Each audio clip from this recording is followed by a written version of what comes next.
Olá, gente boa!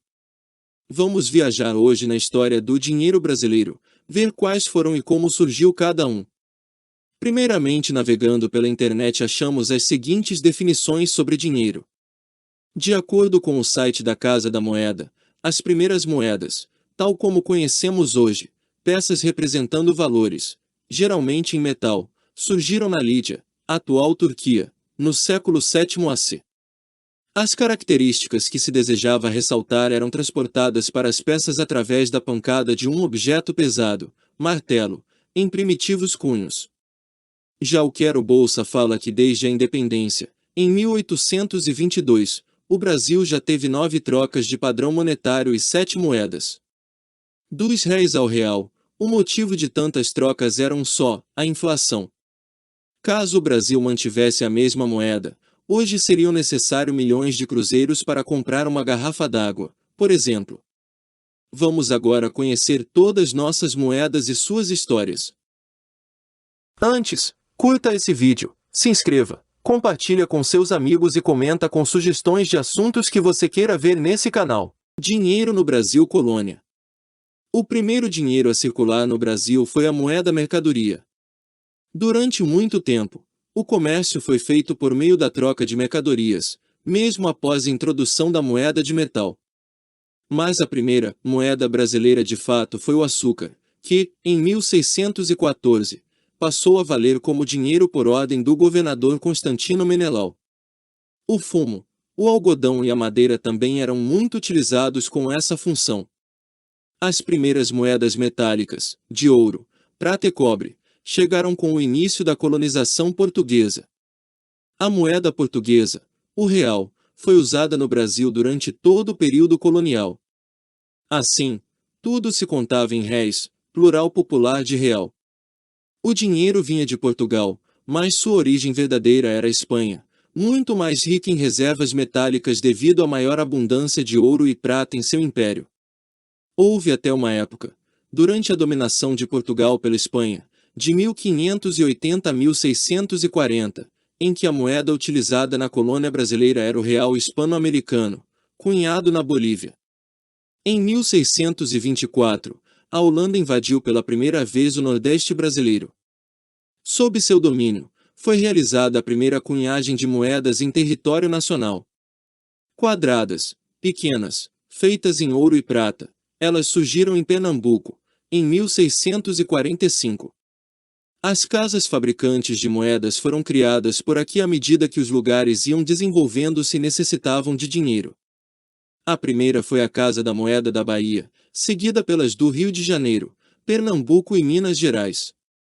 Quando a corte portuguesa veio para o Rio de Janeiro por conta das guerras napoleônicas, o crescimento dos gastos por causa de sua presença e a falta de metal precioso levaram à necessidade de emissão de moeda de papel para atender ao comércio. Criou-se, então, o Banco do Brasil, e, em 1810, foram lançados os primeiros bilhetes de banco no país.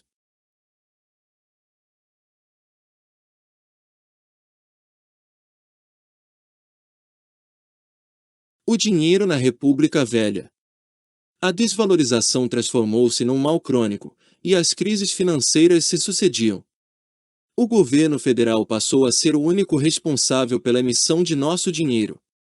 Só em 1911 é que o dinheiro brasileiro registrou sua primeira alta no mercado internacional. Em 1906, foi criada a Caixa de Conversão para combater a crise no mercado do café, produto importantíssimo para a economia brasileira, e manter equilibrado o poder de troca da moeda do Brasil no comércio com outras nações. A Caixa emitiu cédulas em valores que variam entre R$ 10.000 e R$ 1 o chamado papel ouro, porque tinha a garantia de ser trocado por moedas de ouro. Ela teve suas atividades encerradas em 1920. Mas o R$ 1.000 se desvalorizou muito devido à Primeira Guerra Mundial, entre 1914 e 1918, e ao crash da Bolsa em 1929, fato que influenciou a economia do mundo todo. Começou nesse período a crise da produção cafeeira no Brasil.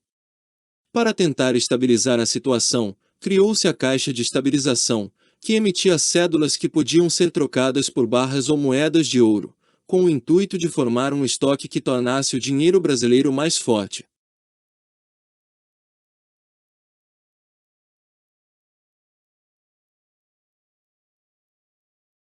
O dinheiro na República Velha. A desvalorização transformou-se num mal crônico, e as crises financeiras se sucediam. O governo federal passou a ser o único responsável pela emissão de nosso dinheiro. Só em 1911 é que o dinheiro brasileiro registrou sua primeira alta no mercado internacional.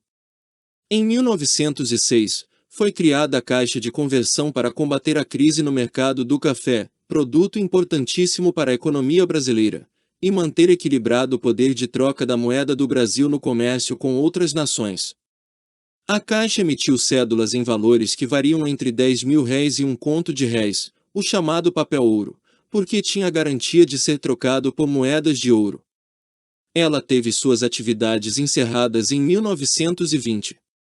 Mas o R$ 1.000 se desvalorizou muito devido à Primeira Guerra Mundial, entre 1914 e 1918, e ao crash da Bolsa em 1929, fato que influenciou a economia do mundo todo. Começou nesse período a crise da produção cafeeira no Brasil.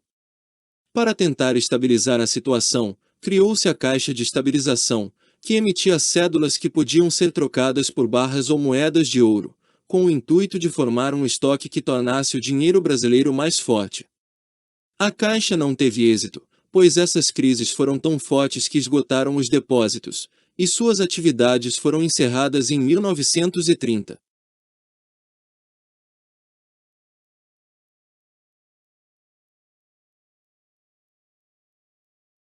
O dinheiro na Quarta República e na ditadura militar.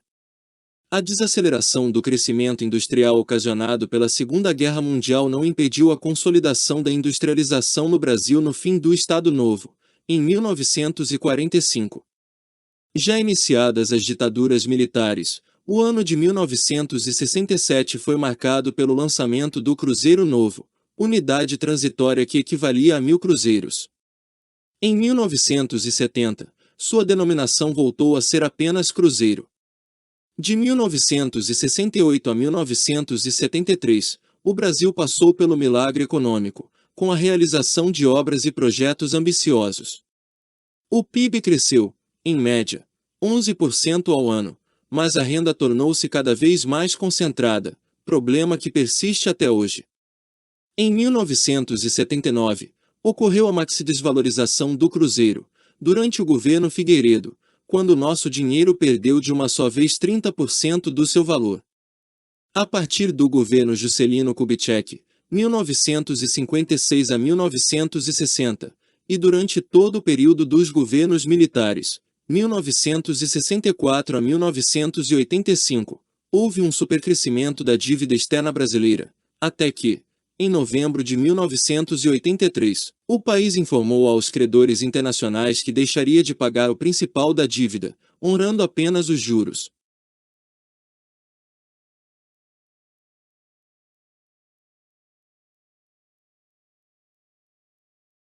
O dinheiro na Nova República. A Nova República herdou como um dos mais pesados fados a dívida externa e a inflação galopante, que seria o alvo principal de várias medidas e planos econômicos.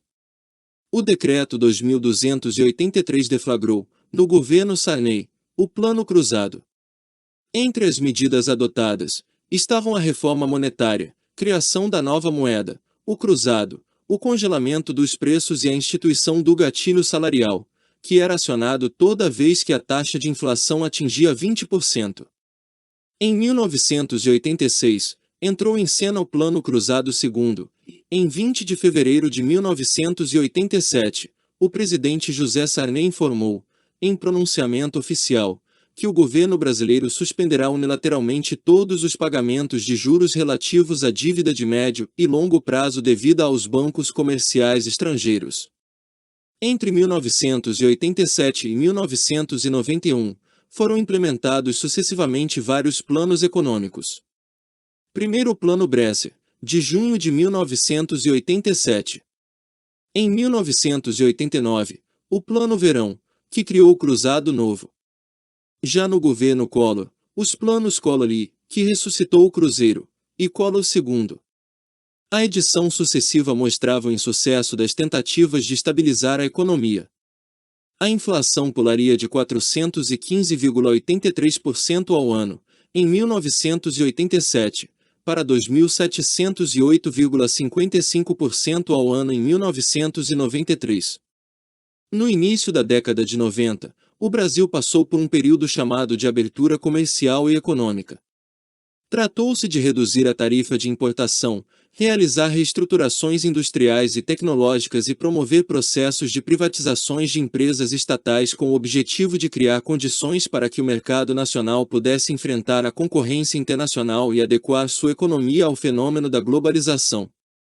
Em 1993, já no governo Itamar Franco, a moeda foi novamente desvalorizada em 3 decimais. O cruzeiro passou a se chamar Cruzeiro Real. Tendo a inflação alcançado o alarmante índice de 3.700% nos primeiros 11 meses de duração do Cruzeiro Real, o governo Itamar Franco passou a adotar, a partir de março de 1994, um indexador único da economia, designado Unidade Real de Valor, URV, para estabelecer uma proporção entre salários e preços, o qual iria se transformar em nova moeda quando todos os preços, em tese, estivessem estáveis em termos de URV.